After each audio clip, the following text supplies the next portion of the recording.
Assalamu alaikum, Quran Weekly. I wanted to share with you an ayah and some insights from this ayah that belongs to Surah Al-Isra, the 17th surah. This is the 32nd ayah. وَلَا تَقْرَبُوا الزِّنَا إِنَّهُ كَانَ فَاحِشَةً وَسَاءَ سَبِيلًا. Belongs to a passage in the Quran that are kind of the equivalent of the 10 commandments that you probably heard the famous phrase. Some Sahaba call them the equivalent of what the essential teachings that were given to Musa alayhi salam. Interestingly, they belong to a surah that's also called Bani Israel, the sons of Israel. Anyhow, this particular ayah, Allah says, don't even go near fornication, adultery, az-zina. Don't even go near it. He doesn't say la tazinu, don't do adultery, don't commit adultery. He says don't go near it. In other words, there's the act itself, and then there is a series of smaller acts that lead to it. It's got a perimeter around it, and you can't even go close to it. One has to understand the language of the Quran and the sensitivity in which it deals with this subject to appreciate the wisdom of Allah Azza wa Jal and how He's counseling us in dealing with this problem. Allah Azza wa Jal is telling us there are certain things that in and of themselves are not haram. You're not going to be able to pinpoint it and say it is wrong. But when you get involved in it, you're going to get sucked into a gravitational field and it'll pull you in slowly and surely, little by little by little, and eventually it'll get you. Eventually it'll come at you.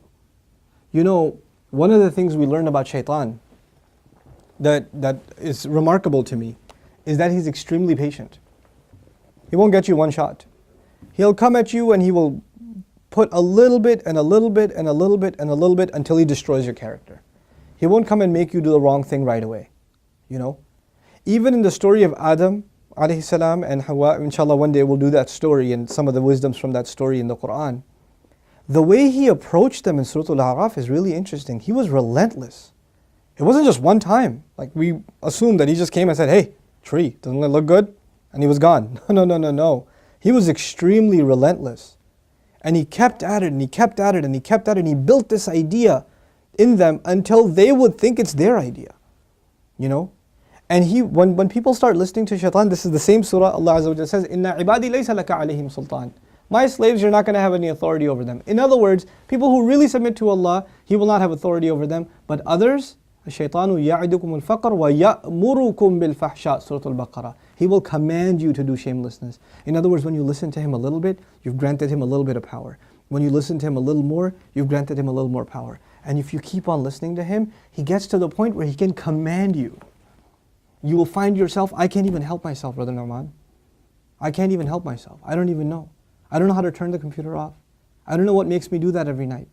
I don't know what makes me do this or that. I don't know what makes me go there. Go into that chat session, you know. Go and log into that, horrific website. Go watch that filth. Why do I end up doing that? Why can't I lower my eyes when I'm in an elevator? When I'm walking down the street? I can't even help myself. I don't know what to do. That's when you know shaitan's got a pretty good hold on you. He's got a pretty solid hold on you. And you've been sucked into a really, a vicious cycle. It's just getting worse and worse and worse and worse and worse. And you're not addressing it and it's making the problem worse. And it's destroying your spirituality altogether. Your relationship with Allah depends on a heart being clean. Every time you're exposed to filth, more dirt, more blackness, more covers are poured on top of your heart. And it keeps on pouring and it keeps on pouring and it keeps on pouring to the point where you're listening to the word of Allah and you can't get yourself to even shed a single tear. It won't come because your heart has been made so hard because of all the exposure to filth, all the sin that your eyes are taking in all the time. And you don't even care anymore. You know, a good heart, when it sees something inappropriate that doesn't coincide with the commandments of Allah, it is disturbed. It's not attracted, it's disturbed. It says, no, that's wrong. Immediately the conscience kicks in, the alarm goes off. But when you're at the point, when you're by yourself and you feel no guilt doing it, you just don't feel anything. You don't feel that it's wrong. The only thing before you stare at a sister, you look around like, is anybody else watching? And then you take a good look. That means the fear of Allah is completely gone. The only fear you have is that of the seen. There is no more fear of the unseen. What a horrible spiritual state to be in. Allah says, يَعْلَمُ خَائِنَةَ الْأَعْيُنِ وَمَا تُخْفِي الصُّدُورِ. He knows the stealing of the eyes, that little glance you caught. He knows that one, that little glance you took. What to speak of the stare. And He knows what the chests are hiding. You know why I brought up this particular ayah? Don't even go near zina. إِنَّهُ كَانَ فَاحِشَةً. It has always been considered a lewd, shameless, vulgar act. وَسَاءَ سَبِيلًا. And a horrible path. Allah describes it as a path.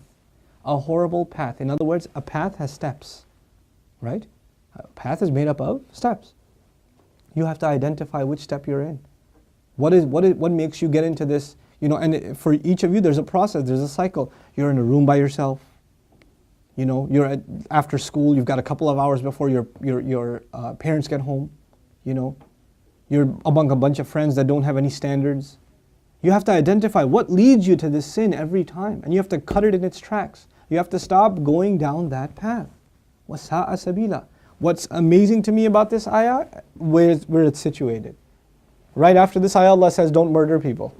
وَلَا تَقْتُلُوا النَّفْسَ الَّتِي حَرَّمَ اللَّهُ إِلَّا بِالْحَقِّ. Don't kill any person that innocent person essentially. Allah mentioned this crime first and murder second.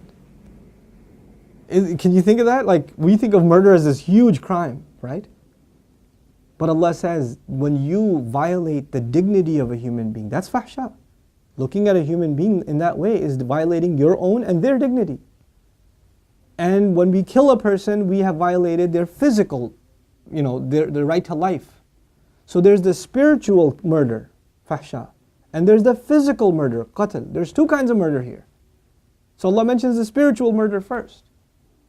Our standards have gone so low. A movie comes out, you see a couple of trailers, you tell yourself, there's just one bad scene in it, it's okay. It's PG-13, it's not R. What used to be R 10 years ago is now PG-13. What used to be PG-13 is now PG. They put filthy scenes in everything now. And we don't even care about the spiritual price we're paying. It's affecting our prayer, it's affecting our dua, it's affecting our character, it's affecting our family life.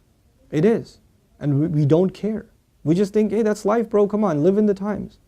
It's alright. That's just what it is now. What can you do? So many of you don't care what kinds of pictures you put up of yourselves on your Facebook pages. You know, I stopped going on Facebook for a reason. I don't say that Facebook is haram or whatever, but for me personally, I couldn't do it anymore. I just couldn't do it.